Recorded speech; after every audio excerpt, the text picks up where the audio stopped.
बाएं जाने ये जाता है मरी रोड की तरफ, रावलपिंडी का जो मरी रोड है।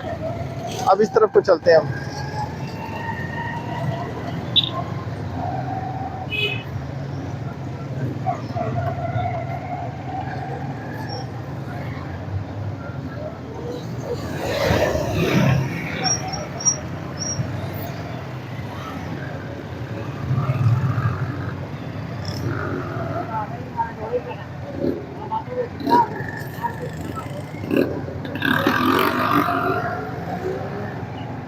ये है रावलपिंडी का एरिया और यहाँ से मरी रोड के रास्ते से आप फैजाबाद से होते हुए और इस्लामाबाद के अंदर दाखिल होते हैं। इसके अगर बाएं जानिब अगर आप जाएं तो ये वही एक्सप्रेस हाईवे है और इससे सीधा आप जाते हैं तो जिस रास्ते पे हम खड़े हुए आपको बता रहे थे कि इस्लामाबाद के अंदर, इस्लामाबाद से हम रावलपिंडी में दाखिल होंगे, वो एरिया जो है वो आपको नज़र आना था।